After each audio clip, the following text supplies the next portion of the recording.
Bienvenidos a esta séptima sesión de este ciclo del Círculo Bastiat, dedicado a comentar para ustedes algunas de las ideas que presenta Ayn Rand en su libro La virtud del egoísmo, compuesto por 14 textos de Rand que fueron escritos y publicados entre 1961 y 1964, de los cuales el más importante es el texto con el cual se inicia el libro, que lleva por título La ética objetivista, a la cual ya le dedicamos las dos sesiones anteriores. A ver, nos quedamos con la afirmación que hace Rand de que solo el concepto de vida hace posible el concepto de valor, entendiendo por valor, ¿sí?, como aquello, que puede ser cualquier cosa, que nos lleva a actuar para obtenerlo y o conservarlo. Para existir y funcionar, dice Rand, los entes vivientes necesitan de la existencia de valores y de un valor final que, para un ente vivo dado, es su propia vida. En consecuencia, la validez de todo juicio de valor debe lograrse por referencia a los hechos de la realidad, no, por ejemplo, a los caprichos subjetivos de alguien. La validez de todo juicio de valor debe lograrse por referencia a los hechos de la realidad. El hecho de que un ente viviente sea determina lo que debe hacer. Esto es suficiente en cuanto a la relación entre ser y deber. Bueno, se pregunta Rand, ¿cómo descubre el ser humano el concepto de valor? ¿Cómo descubrimos las personas el concepto de valor? Y ojo con la palabra que utiliza. ¿Cómo descubrimos las personas el concepto de valor? No dice cómo lo inventamos. Dice cómo lo descubrimos. Cómo descubrimos las personas el concepto de valor. Y recordemos lo que la misma Rand dice cuando afirma que la ética como ciencia se ocupa de descubrir y definir un código de valores. Descubrir, no inventar. ¿Cómo descubre el ser humano el concepto de valor? ¿De qué manera comienza a darse cuenta de la cuestión de bien o mal en su forma más simple? Mediante las sensaciones físicas de placer y dolor. Es bueno para mí lo que me causa placer, es malo para mí lo que me causa dolor. Tenemos que actuar para evitar lo que nos causa dolor, pero también debemos actuar para conseguir aquello que nos causa placer, como vendría a ser la satisfacción de las necesidades. Tengo sed, actúo y consigo agua, la bebo y satisfago la sed, ¿sí? Eso para mí es un bien que me causa placer, ¿sí? Que me causa placer. ¿Cómo descubre el ser humano el concepto de valor? ¿De qué manera comienza a darse cuenta de la cuestión de bien o mal en su forma más simple? Mediante las sensaciones físicas de placer y de dolor. Así como las sensaciones son el primer paso en el desarrollo de una conciencia humana en el terreno del conocimiento, también lo son en el ámbito de la evaluación. La capacidad de experimentar placer o dolor es innata en el cuerpo del ser humano. Forma parte de nuestra naturaleza, del tipo de entidad que somos. No tenemos ninguna alternativa sobre ello, como tampoco la tenemos sobre la norma que determina lo que nos hará experimentar la sensación física de placer o de dolor. ¿Cuál es esa norma? Y vuelve a aparecer esta idea en Rand: nuestra vida. ¿Sí? Nuestra vida.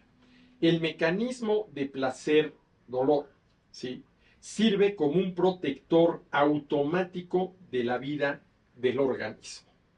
La sensación física de placer es una señal que indica que el organismo está siguiendo el curso de acción correcto.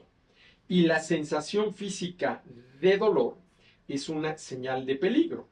Indica que el organismo está siguiendo el curso de acción errado. Y uno podría preguntarse si en este momento en el cual Rand habla del placer y del dolor, no está asumiendo una típica postura utilitarista, utilitarismo, que es esta filosofía producto del pensamiento, entre otros, pero de manera muy principal, de Jeremy Bentham, quien decía que los seres humanos estamos sujetos, vamos a decirlo así, o somos objeto de dos amos impecables: el dolor y el placer. Y que actuamos para conseguir placer y actuamos para evitar el dolor, para evitar el dolor, ¿sí? Bueno, sí, sin duda alguna que los seres humanos actuamos para conseguir placer y actuamos para evitar el dolor, ¿sí? Para evitar el dolor, ¿sí? La conciencia del placer y del dolor.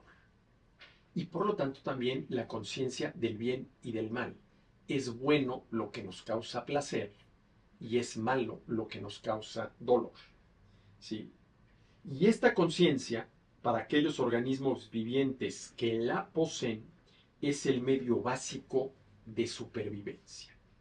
La conciencia para Rand es el medio básico de supervivencia. Y al respecto dice, los organismos más simples, como las plantas, pueden vivir por medio de sus funciones físicas automáticas. Automáticamente la planta toma de la tierra los nutrientes que necesita para mantener la salud y la vida. Automáticamente. Esa conducta, por llamarla de alguna manera, de la planta, no es producto ni de su inteligencia ni de su voluntad. Los organismos más simples, como las plantas, pueden sobrevivir por medio de sus funciones físicas automáticas. Los organismos superiores, como los animales y el hombre, no pueden hacerlo. Sus necesidades son más complejas y la gama de sus acciones es más amplia y mucho más complejas y más amplias en el caso del ser humano comparado con los animales. Las funciones físicas de sus cuerpos solo pueden realizar la tarea de utilizar combustible en forma automática, pero no pueden obtener de manera automática ese combustible. Ahora, aparece aquí la palabra combustible, ¿sí? Tal vez suena un poco raro porque lo podríamos relacionar inmediatamente, no sé, con la gasolina, el diésel, que permite mover, ¿sí?, automóviles de combustión interna. Pero recordemos que Rand ya dijo que la vida de un organismo depende de dos factores: el material o combustible que toma del exterior de su medio físico y la acción de su propio cuerpo, la acción de usar este combustible adecuadamente. Entonces, repito porque esto es importante, los organismos más simples, como las plantas, pueden sobrevivir por medio de sus funciones físicas automáticas. Los organismos superiores, como los animales y el hombre, no pueden hacerlo. Sus necesidades son más complejas y la gama de sus acciones es mucho más amplia. Las funciones físicas de sus cuerpos solo pueden realizar la tarea de utilizar combustible en forma automática, pero no pueden obtener ese combustible. A ver, los seres humanos no podemos obtener automáticamente el alimento que necesitamos para mantener la salud y la vida. Tenemos que trabajar para conseguir ese alimento, ¿sí? La obtención de alimentos no es algo que a los seres humanos se les dé de manera automática. Es producto de su trabajo, cualquiera que éste sea. Ahora, el aprovechar ese alimento, una vez, vamos a decirlo así, que lo hemos ingerido, eso sí, lo realiza nuestro organismo de manera automática. Es decir, no tenemos, vamos a decirlo así, que estar conscientes, ni hacer un esfuerzo, ni racional para entenderlo y volitivo para ponerlo en marcha, para que nuestro organismo, una vez que hemos ingerido alimento o una vez que hemos bebido agua, utilice todo aquello, combustible en términos de Rand, de manera adecuada para mantener la salud y la vida. Entonces, dice, las funciones físicas de sus cuerpos, se refiere a animales y seres humanos, solo pueden realizar la tarea de utilizar combustible de forma automática, pero no pueden obtener ese combustible. Para lograrlo, los organismos superiores requieren la facultad de la conciencia. Una planta puede obtener su alimento del suelo donde crece. ¿Sí? Un animal debe cazarlo. El ser humano debe producirlo. ¿Sí? La planta obtiene su alimento directamente, de forma automática, del suelo donde crece. El animal debe cazarlo. ¿Sí? Y el ser humano debe producirlo. ¿Sí? No hay alternativa, dice Rand, en la función de una planta. Actúa automáticamente para sustentar su vida. Los procesos que realiza la planta para obtener de la tierra los nutrientes que necesita para mantener la salud y la vida, lo hace de manera automática. Ahí no interviene ni la inteligencia ni la voluntad y por lo tanto tampoco la conciencia. ¿Sí?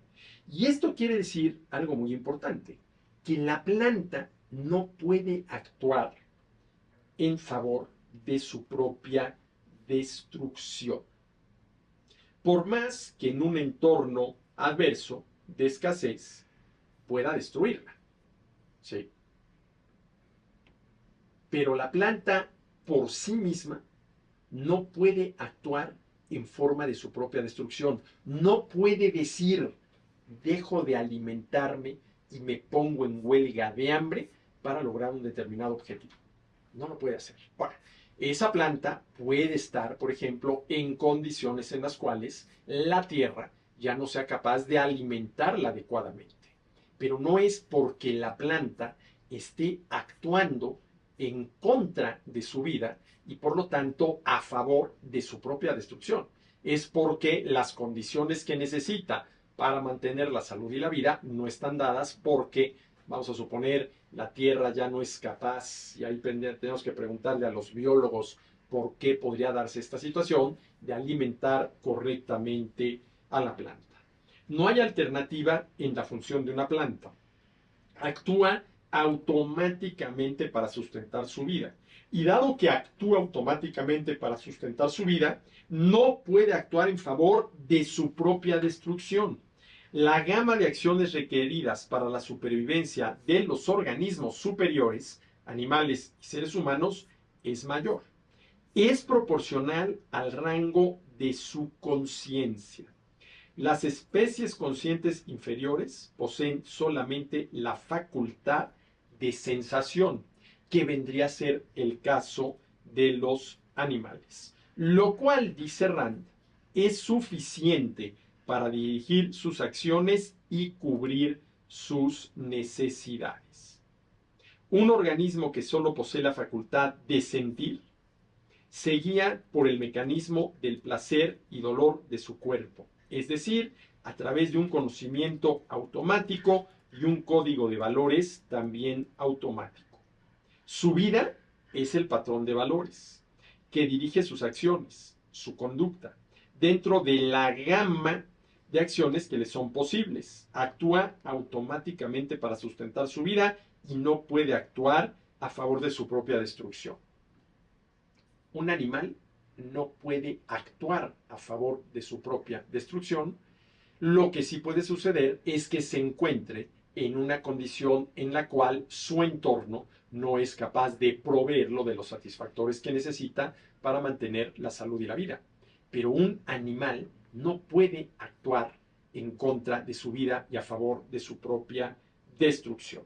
Los organismos superiores, los seres humanos, dice Rand, poseen una forma mucho más potente de conciencia. Tienen la facultad de retener las sensaciones, lo que constituye la facultad de la percepción. Y así entramos ya en el ámbito del ser humano, de la vida propia del ser humano, que es cualitativamente distinta a la vida propia de los animales y no digamos ya de los vegetales. Y este tema, la vida propia del ser humano, le entramos en la siguiente sesión de este ciclo del Círculo Bastián.